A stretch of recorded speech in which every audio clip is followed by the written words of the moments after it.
These are things that when you know and you apply them, it helps for a smooth sailing medical school.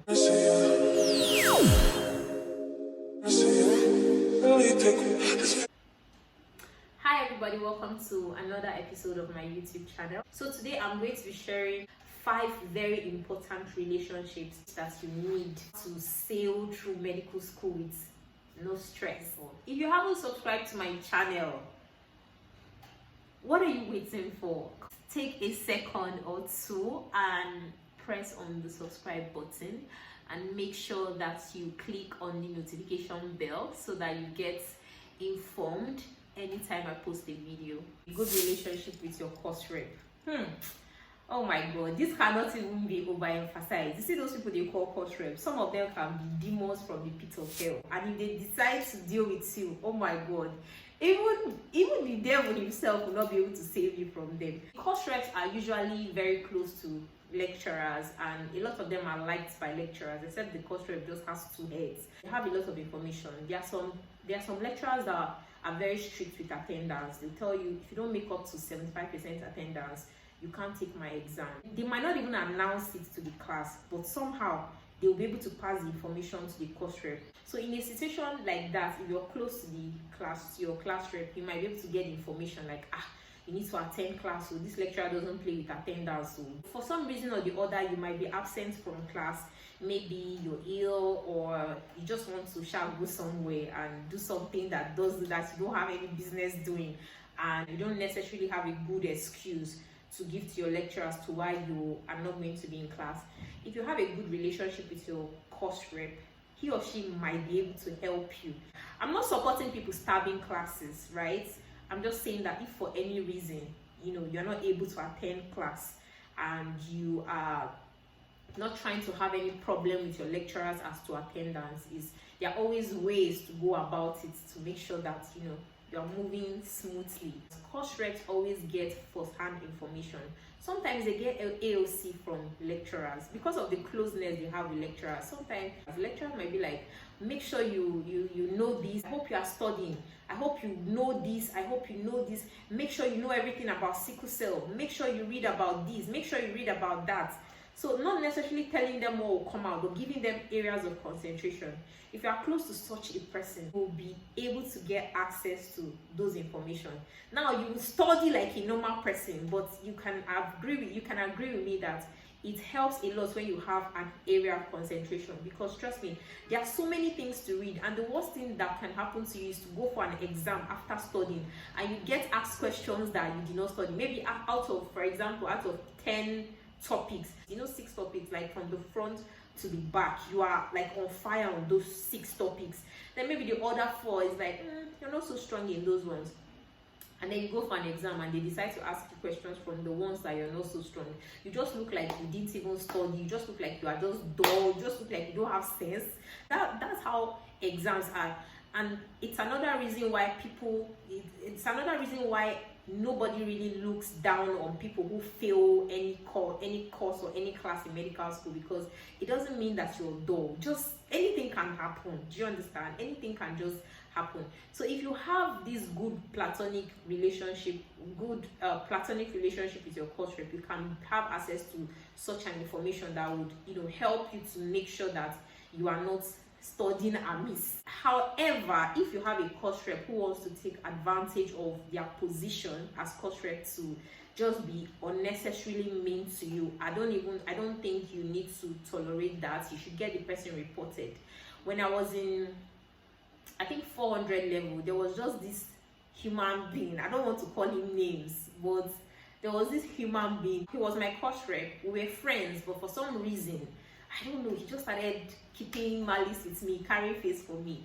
We used to refer to him as the office. If you went to Nigerian University, my set, you know who the office is, let me know in the comments. Just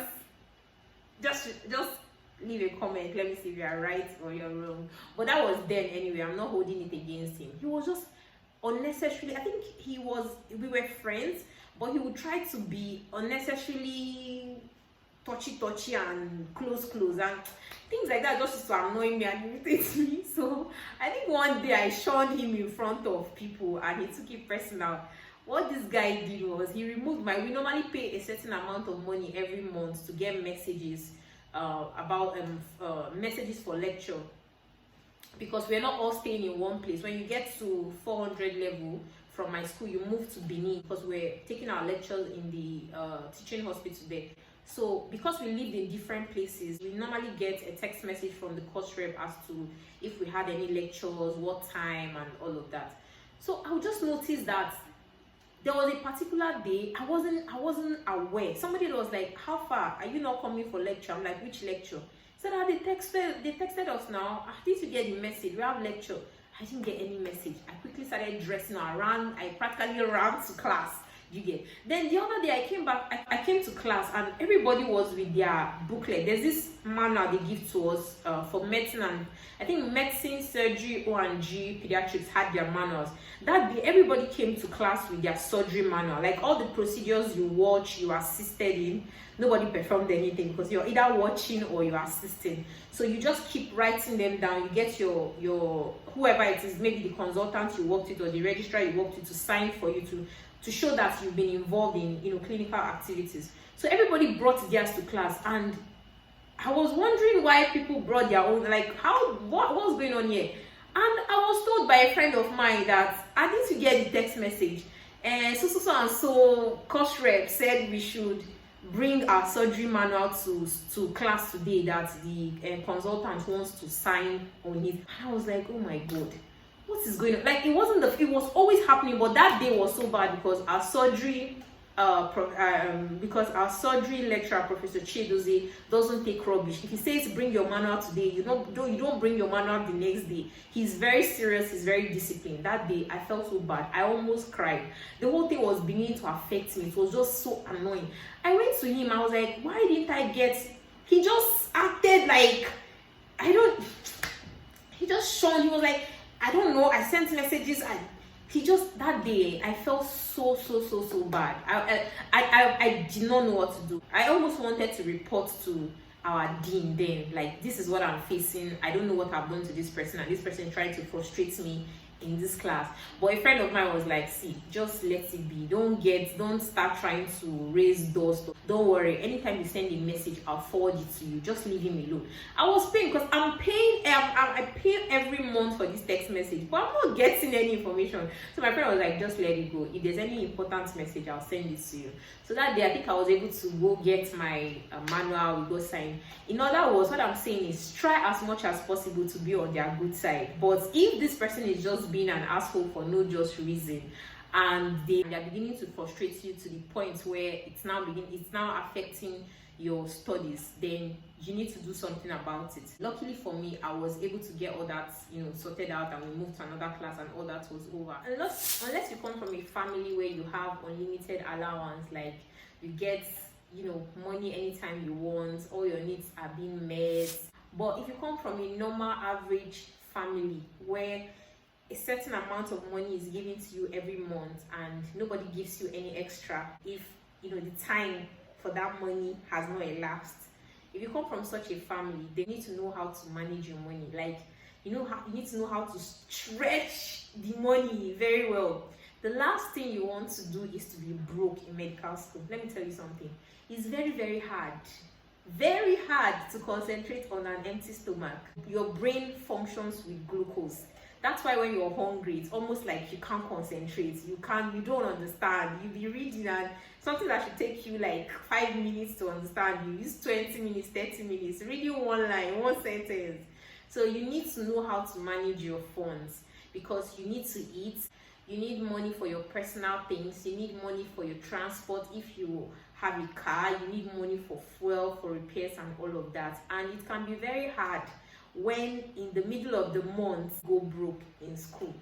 So if you know that your parents will not listen to you if you start calling mid-month to say, okay, I don't have money, or there's a particular thing I'm supposed to, maybe anatomy practical, or I have to pay for a textbook that would be beneficial to me. If you come from a family where they are very disciplined and they expect a certain level of discipline from you, meaning that they expect that money should be able to last for you from the beginning to the end of the month, then you need to know how to manage your money. You need to have a good relationship with Not necessarily everybody in the class above you, but at least 1 or 2 people in the class above you. The reason is because they are a step ahead of you. So whatever it is that you're going to face, they just went through it. Whatever exam, whatever lecture, they just went through it. So they will be able to advise you on, how to navigate your way around lectures, exams, and stuff. And also, you'll be able to learn from the mistakes that they made. I can remember when we were preparing for our mock OSCE O and G. The lecturer had already briefed us on how the exams will go. You have various stations, you have examination stations, you have oral stations, you have stations where maybe there will be questions on the desk for you to answer and all of that. There will be instruments and all that. So when it came to the examination station, we've been briefed, okay, you have just 3 minutes to conduct an examination. Then you might need to run commentary as you're doing this examination, or after the examination you run the commentary and all of that. I was able to speak to a colleague, his name is Henry. We're asking him, please, how is this exam going to be? Is there any advice you can give to us? One thing he told us was, you see that 3 minutes, it looks like a lot, but it's not a lot. So if you really, most times, the problem people have is the 3 minutes is not enough, because once they ring the bell, it's over. If you didn't finish running your commentary or you didn't finish your examination, you've lost the point for that. And OSCEs are very important. Even if you score like the highest mark in your written and then you don't make up to the cutoff in your OSCE, you've automatically failed. What you see on the board is FC, that's failed clinical. And if you failed clinical, you failed. So you don't want to play around with your clinical exam. So he told us, see, the time is never enough. It's never ever. You need to be fast. And the way for you to be able to achieve this is make sure that you practice and practice and practice. When you're practicing, practice under 2 minutes, so that 3 minutes will be like luxury for you. Then they tell you about lecturer. Okay, this lecturer likes to ask this type of questions. This lecturer normally looks for this and that. This lecturer normally this and that. So they give you things that you need to know, things that would help you to do well in your exam. This lecturer likes you to show yourself. Either you're asking questions or you're answering questions. They want to know you. When they know you, if you get into any trouble, they'll remember that, oh, this person is usually in class for this reason. Let's do this, let's do that, let's do this, let's do that. So they give you all those little information that could help to make your troubles less. Imagine if you're somebody who is always coming to class, you take your studies seriously, but for some reason or the other, something happens and then you fall by the failure side, and the lecturer is like, I don't even know you.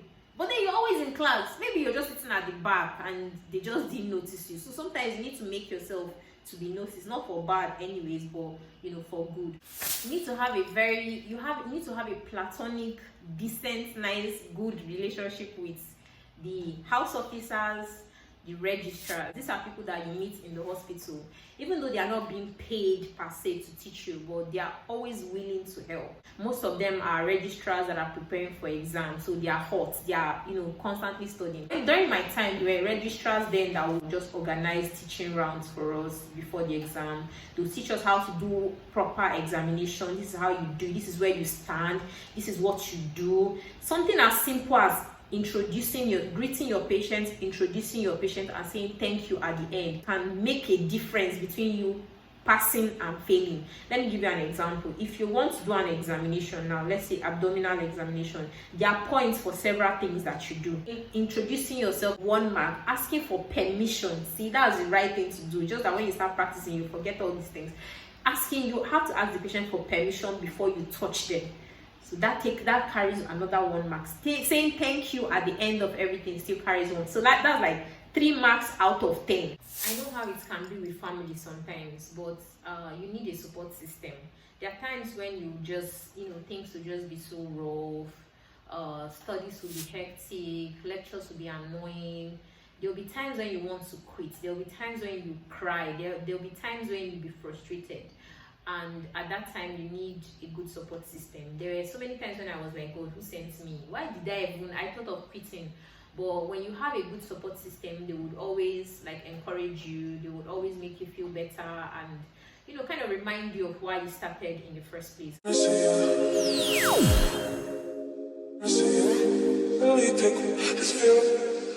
you.